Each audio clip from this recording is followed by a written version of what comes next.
বড় খবর দিয়ে শুরু করি। 28 এপ্রিল পর্যন্ত ইডি হেফাজতের নির্দেশ, প্রতি 48 ঘন্টা অন্তর শারীরিক পরীক্ষা।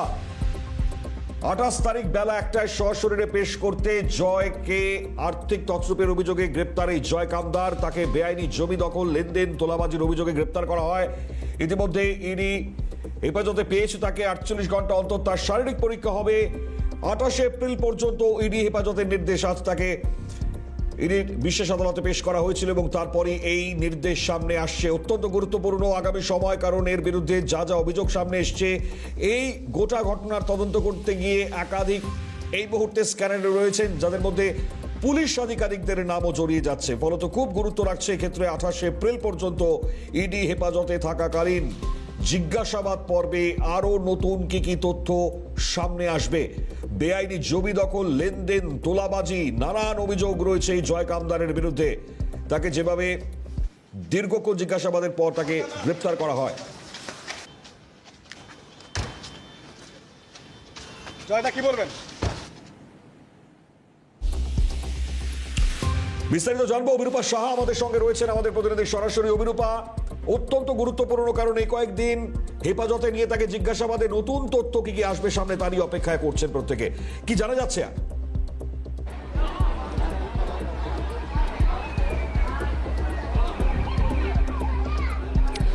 দেখো, আজকে ইডির তরফ থেকে যে সাবমিশন করা হয় সেই সমস্ত সাবমিশন শুনে বিচারকের তরফে যেটা নির্দেশ দেওয়া হয়েছে, আগামী 28 এপ্রিল পর্যন্ত ইডি হেফাজতের নির্দেশ দেওয়া হয়েছে ব্যবসায়ী জয় এস কামদারকে। প্রতি 48 ঘন্টা অন্তর অন্তর সরকারি হাসপাতালে তার মেডিকেল চেক আপ করাতে হবে, এমনটাই নির্দেশ দিয়েছে আদালত। তোমাকে জানিয়ে রাখবো, ইডি তাদের যে সাবমিশন, সেখানে একাধিক চাঞ্চল্যকর দাবি আজকে তারা করেছেন। কি কি সেই দাবি? তার মধ্যে উল্লেখযোগ্যভাবে যে তথ্য তুলে ধরা হয়েছে তা হলো হাওয়ালা মারফত বিদেশে, মালয়েশিয়া, দুবাইতে ফরেন এক্সচেঞ্জ করা হয়েছে। এবং শুধু তাই নয়, যে সকাল থেকে আমরা বলছিলাম যে একাধিক তথ্য মেসেজিং অ্যাপস থেকে ডিলিট করেছেন এই জয় এস কামদার, তাও কিন্তু আজকে ইডি সাবমিশনে আদালতের কাছে জানিয়েছেন। তারা জানিয়েছেন যে গতকাল যখন তারা তার বাড়িতে গিয়ে পৌঁছেছিলেন, তার আগে জয় এস কামদার তার ফোন থেকে একাধিক তথ্য ডিলিট করে দিয়েছেন। তার মধ্যে উল্লেখযোগ্যভাবে এই হাওয়ালা মারফত ট্রানজাকশনের তথ্য ছিল, যা ডিলিট করে দিয়েছেন জয় এস কামদার। অন্যদিকে তারা যেটা দাবি করছেন আদালতের কাছে, যে তাকে দুবার ডেকে পাঠানো হয়েছিল। ইডি তলব করেছিল দুবার, তার মধ্যে প্রথম যে তলব, সেই তলবের কোনো যোগাযোগই করেননি জয় এস কামদার। দ্বিতীয় তলবের উত্তর শুধু একটি মেল মারফত জানিয়ে দেওয়া হয় যে তিনি আসতে পারবেন না। এবং তার যে ব্যাংক অ্যাকাউন্ট, সেই ব্যাংক অ্যাকাউন্টের সঙ্গে জয় এস কামদারের যে ব্যাংক অ্যাকাউন্ট, সেখানে সোনাপাপ্পুর যে কনস্ট্রাকশন কোম্পানি অর্থাৎ এসপি কনস্ট্রাকশন, সেই কনস্ট্রাকশন কোম্পানির সঙ্গে বেআইনি একাধিক লেনদেন হয়েছে। অন্যদিকে সোনাপাপ্পুর সঙ্গে ডিরেক্ট ট্রানজাকশন হয়েছে প্রায় 1.5 কোটি। এবং তার সঙ্গে সঙ্গে তারা যেটা আরও দাবি করেছেন, যে মূলত সোনাপাপ্পুর যে ওয়াইফ, তার একাধিক যে কোম্পানিগুলো রয়েছে, সেই কোম্পানির সঙ্গেও একেবারে ডিরেক্ট ট্রানজাকশন হয়েছে এই জয় এস কামদারের। ফলে এই বিপুল পরিমাণ ট্রানজাকশনের কোনো বৈধ উত্তর বা সঙ্গতিপূর্ণ উত্তর তিনি দিতে পারেননি। তাকে যতবারই এই বিষয় সম্পর্কে জিজ্ঞাসাবাদ করা হয়, তিনি বারবার বলেন যে তিনি কিছুই মনে করতে পারছেন না। অন্যদিকে একাধিক দাবি আজকে ইডির তরফ থেকে করা হয়েছে। বলা হয়েছে, গতকালকেই আমরা দেখেছিলাম কলকাতা পুলিশের ডিসি পদমর্যাদার আধিকারিক শান্তনু সিনহা বিশ্বাসের বাড়িতে তল্লাশি অভিযান চালানো হয়েছিল। তার 2 ছেলের ফ্ল্যাটেও তল্লাশি অভিযান চালানো হয়। পরবর্তীকালে যেটা ইডি দাবি করেছে, যে তার 2 ছেলে, অর্থাৎ এই শান্তনু সিনহা বিশ্বাসের 2 ছেলে এই জয় এস কামদারের থেকে 2টি ফ্ল্যাট কেনার জন্য বিপুল অঙ্কের টাকা লেনদেন করেছিল। কিন্তু সেই বিষয়টাই বিরোধিতা করে আবার অন্যদিকে এই অভিযুক্ত পক্ষের আইনজীবীর তরফ থেকে বলা হয় যে তাদের মধ্যে ফ্ল্যাট কেনার এগ্রিমেন্ট হলেও পরবর্তীকালে সেই এগ্রিমেন্ট 2022 এবং 23 সালে সেগুলি ক্যান্সেল করে দেওয়া হয়। ফলে সব মিলিয়ে আজ আদালতে প্রায় আধ ঘন্টা থেকে 45 মিনিট ধরে এই সওয়াল জবাব পর্ব চলে। খুব তাৎপর্যপূর্ণ বিষয় এই সওয়াল জবাবের ক্ষেত্রে তুলে ধরা হয় যে বিপুল অঙ্কের টাকা হাওয়ালার মারফতে বিদেশেও পাঠানো হয়েছে। শুধু তাই নয়, গোটা ভারতবর্ষ নয়, ভারতবর্ষ ছাড়িয়ে বিদেশের মাটিতেও হাওয়ালা মারফত এই ফরেন এক্সচেঞ্জ মানি পাস আউট মারাত্মক, মানে ফরেন এক্সচেঞ্জ মানি কোথায় কোথায় গিয়েছে অভিরূপা, খুব তাৎপর্য। তুমি সঙ্গে থাকো, কারণ আরো একটা খবর যেটা দর্শকদেরকে জানাই, তোমার থেকেও আপডেট নেবো আরো একবার। আর্থিক তছরূপের অভিযোগে জয় কামদারের গ্রেপ্তারি, এবং এই গ্রেপ্তারের পর জয় কামদার ঘনিষ্ঠদের তলব। ইডি সূত্রে যে খবর সামনে আসছে, বেআইনি জমি দখল, লেনদেন, তোলাবাজি, একই অভিযোগে তাকে গ্রেপ্তার করা হয়েছে। সান গ্রুপের বেআইনি লেনদেনের হদিশ ইডির হাতে ইতিমধ্যেই গিয়েছে। কয়লা পাচারের অর্থও নাকি ঢুকেছে এই সংস্থায়। এই সূত্র ধরেই একাধিক পুলিশ আধিকারিকের নাম ইডি স্ক্যানারে। এবার তাদেরও তলব করা হতে পারে বলে আমরা জানতে পারছি। অত্যন্ত তাৎপর্য রাখছে এক্ষেত্রে, তাই এদেরকেও তলব করার জায়গায় পৌঁছতে পারে ইডি। আমি অভিরূপার কাছে আরো একবার আসবো, কারণ অভিরূপা তাৎপর্য রাখছে। তুমি যেমনটা বলছিলে, লাগাতার তথ্য, লাগাতার জিনিস কিভাবে পাচার হয়েছে, একই সঙ্গে যে সমস্ত আধিকারিকদের নাম এবার স্ক্যানারে উঠছে।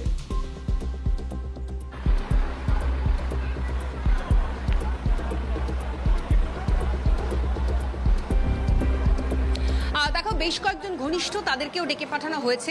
আজকে আমরা দেখেছি শান্তনু সিনহা বিশ্বাস গতকালকে, যার বাড়িতে দীর্ঘ জিজ্ঞাসাবাদ পর্ব চলে, অভিযান চলে, শান্তনু সিনহা বিশ্বাস এবং তার দুই ছেলেকেও আজকে ইডি আধিকারিকরা ডেকে পাঠান। অন্যদিকে জয় এস কামদার ঘনিষ্ঠ আরও একাধিক ব্যক্তিকে ডেকে পাঠানো হয়েছে। আজকে আদালতের তরফ থেকে দাবি করা হয় যে এই জয় এস কামদারের সঙ্গে উচ্চ পদস্থ আধিকারিকদের একেবারে অহরহ যোগাযোগ ছিল এবং তাদেরকে কাজে লাগিয়ে এই কালো টাকাগুলো সাদা করা হয়েছে। ফলে এই ধরনের মারাত্মক অভিযোগ আজকে আদালত কক্ষে ইডির আইনজীবীদের তরফ থেকে সাবমিশন করা হয় এবং বিভিন্ন কোম্পানির নাম তুলে ধরা হয়। তার মধ্যে এসপি কনস্ট্রাকশন ছিল, আরও একাধিক কোম্পানি ছিল যেই কোম্পানির মারফত এই টাকাগুলোকে লেনদেন করা হয়েছে। এবং শুধু তাই নয়, দেশ ছাড়িয়ে বিদেশের মাটিতে মালয়েশিয়া এবং দুবাইতেও হাওয়ালা মারফত এই টাকা লেনদেন হয়েছে। ফলে এই বিপুল লেনদেনের উৎস কি, সোর্স কি, এই গোটা বিষয়গুলো জানবার জন্য অভিযুক্তকে হেফাজতের প্রয়োজন রয়েছে। ফলে একদিকে যেমন জয় কামদারের ঘনিষ্ঠ থেকে শুরু করে শান্তনু সিনহা বিশ্বাস এবং তার দুই ছেলেকে জিজ্ঞাসাবাদ পর্ব চালিয়ে নিয়ে যাচ্ছেন ইডি আধিকারিকেরা, অন্যদিকে জয় কামদারকে হেফাজতে নিয়ে তাকেও জিজ্ঞাসাবাদ করে এই বেআইনি যে আর্থিক লেনদেন এবং তার সঙ্গে সঙ্গে জমি তছরূপ, আর্থিক তছরূপের যে মামলা, সেই মামলায় গতি বাড়াতে চাইছেন এনফোর্সমেন্ট ডাইরেক্টরেটের আধিকারিকেরা। অন্যদিকে তোমাকে জানিয়ে রাখবো, আজকে খুব তাৎপর্যপূর্ণভাবে অভিযুক্ত পক্ষের আইনজীবীরা বলেন যে ইডির তরফ থেকে যে দাবিগুলো করা হচ্ছে তাদের এত কিসের তাড়াহুড়ো। কোথাও গিয়ে মনে করা হচ্ছে যে এই মাসের মধ্যেই গোটা বিষয়টা শেষ করে ফেলতে হবে।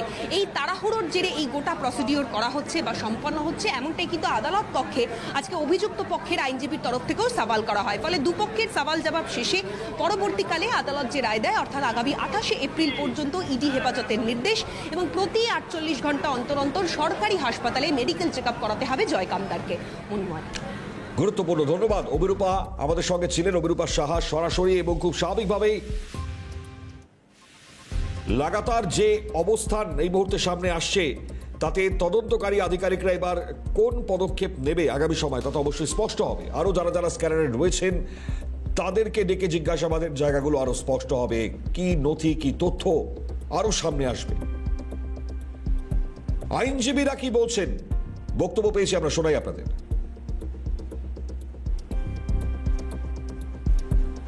মেডিকেল ট্রিটমেন্ট করতে হবে এবং প্রসিকিউশনের যে অ্যালিগেশনগুলো ছিল সেগুলো পুঙ্খানুপুঙ্খ দেখে এবং ডিফেন্স লয়ারদের আমাদের সাবমিশন শুনে প্রসিকিউশন 14 দিনের পুলিশ কাস্টাডি চেয়েছিল, সেটাকে খারিজ করে 28 তারিখ পর্যন্ত পুলিশ কাস্টাডি দিয়েছে।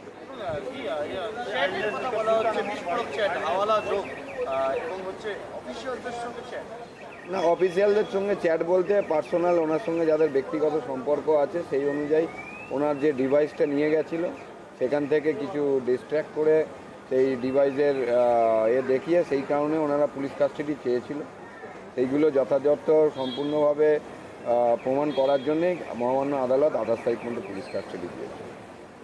আপনার নাম? সুব্রত সর্দার। গুরুত্বপূর্ণ বক্তব্য, কারণ তদন্তে অনেক তথ্য প্রমাণ পাওয়া গিয়েছে, অন্যান্য সন্দেহভাজনদের সঙ্গে অভিযুক্তের যে যোগ রয়েছে সেখানে।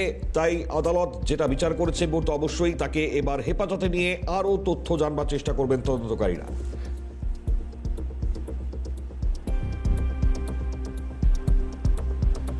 এদিকে দীর্ঘ 20 ঘন্টা জিজ্ঞাসাবাদ এবং তল্লাশি, শান্তনু সিনহা বিশ্বাস তার বাড়ি থেকে বেরোলো এনফোর্সমেন্ট ডাইরেক্টরেট। সোমবার রাত 2:30 নাগাদ বেরিয়ে যান ইডি আধিকারিকরা। বেশ কিছু গুরুত্বপূর্ণ নথি উদ্ধার করা হয়েছে। জেরা করা হয় শান্তনু সিনহা বিশ্বাস তার ছেলেকেও। 20 ঘন্টা, দীর্ঘ 20 ঘন্টা জিজ্ঞাসাবাদ, বিপুল আর্থিক যে লেনদেন এবং সেই সূত্র ধরেই যে তদন্ত এই মুহূর্তে চলছে, তাতে জয় কামদারের এই গ্রেপ্তারি অত্যন্ত গুরুত্ব রাখে। একই সঙ্গে দাঁড়িয়ে সোমবার রাত 2:30 নাগাদ ইডি আধিকারিকরা তারা টানা 20 ঘন্টা শান্তনু সিনহা বিশ্বাসের বাড়িতে তল্লাশি চালায় এবং তার ছেলেকে জিজ্ঞাসাবাদ করা হয়েছে। বেশ কিছু গুরুত্বপূর্ণ নথি যা ইতিমধ্যেই উদ্ধার করা হয়। কারণে ইডি তল্লাশি চালিয়েছে শান্তনু সিনহা বিশ্বাসের বাড়িতে সেটা এখনো পর্যন্ত স্পষ্ট নয়, কিন্তু রবিবার ভোর একেবারে 6টা নাগাদ কিন্তু ইডির আধিকারিকরা পৌঁছে যান শান্তনু সিনহা বিশ্বাসের ফ্ল্যাটেতে এবং প্রায় 20 ঘন্টার বেশি তারা কিন্তু শান্তনু সিনহা বিশ্বাসের ফ্ল্যাটেতে ছিলেন এবং রাত প্রায় 2:30 নাগাদ কিন্তু ইডি আধিকারিকরা তার বাড়ি থেকে বেরিয়ে যান এবং এখনো পর্যন্ত যেটা জানা যাচ্ছে কোনো আর্থিক লেনদেন বা আরও অনেক কিছু বিষয় নিয়ে কিন্তু ইডি আধিকারিকরা তার বাড়িতে গেছেন, কিন্তু কোন কেসে গেছেন সেটা এখনও পর্যন্ত ইডির তরফ থেকে সেটা স্পষ্ট করে জানানো হয়নি।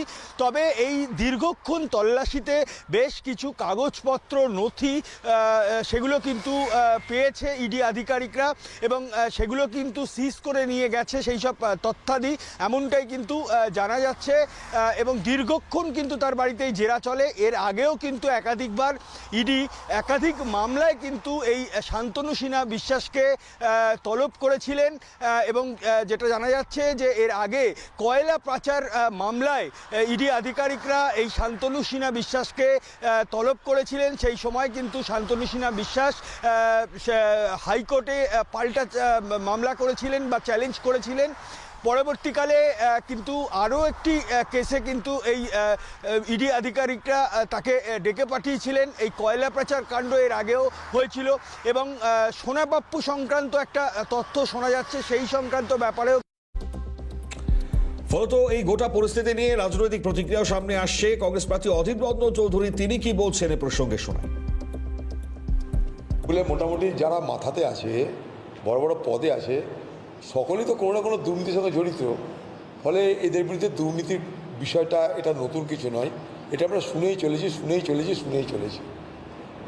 তৃণমূল দলের শাসকেরা জানে আমরা দুর্নীতি করেছি, বেশি কিছু হলে 1 বছর জেল খাটবো, এটা ভেবে নিয়েই তারা দুর্নীতি করেছে। তাই আমার মনে হয় এতে শাসক দলের উপর বিরাট কোনো চাপ পড়ে বলে